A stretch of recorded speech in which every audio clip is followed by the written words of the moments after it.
এক শান্ত সবুজ জঙ্গলে প্রতিদিন ঘুরতে আসে ছোট্ট রহিম এবং তার বাবা। ওদের দেখলেই দৌড়ে আসে খরগোশ, হরিণ, ছাগল, গরু আর রঙিন পাখিরা। প্রাণীরাও জানে রহিম তাদের বন্ধু, তাদের আপনজন।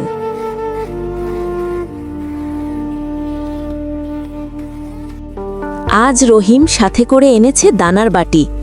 তার প্রিয় রঙিন পাখিটি আনন্দে ছুটে এলো। রহিম ওকে নিজ হাতে খাবার খাইয়ে দিল।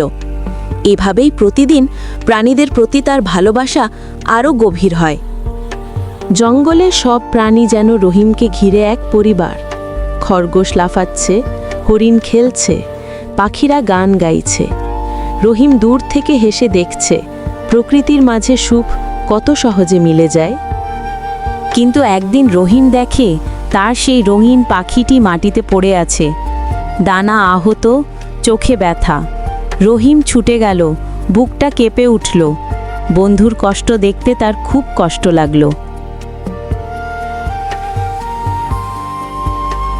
রাহিম আলতো করে পাখিটিকে কোলে নিল। বাবা বললেন, ভয় পাস না, আমরা ওকে ঠিক করে তুলব।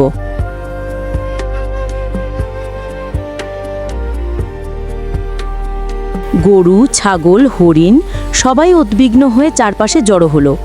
বন্ধুত্বের এমন মুহূর্ত সত্যিই খুব মূল্যবান। এরপর প্রতিদিন রহিম পাখিটির যত্ন নিত, ওকে খাবার দিত, ডানা বেঁধে দিত, আদর করত। খরগোশ আর ছাগল নীরবে পাশে বসে থাকত। ভালোবাসা আর যত্নেই ধীরে ধীরে পাখিটি সুস্থ হতে লাগলো। একদিন হঠাৎ পাখিটি খুশিতে ডানা মেলে দিল। তার চোখে যেন নতুন জীবনের ঝিলিক। রহিম আনন্দে হাততালি দিল। প্রাণীগুলোও লাফাতে লাফাতে উল্লাস করল। বন্ধু সুস্থ হয়েছে, এ ছিল সবার জন্য উৎসবের দিন।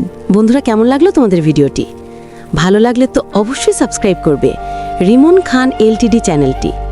আর একটা লাইক দিবে। আমরা প্রতি সপ্তাহে 2টা করে ভিডিও নিয়ে আসি আপনাদের মাঝে, শুক্রবার ও সোমবার বিকেল 5টা 30 মিনিটে। তাড়াতাড়ি করে সাবস্ক্রাইব করে ফেলুন বন্ধুরা।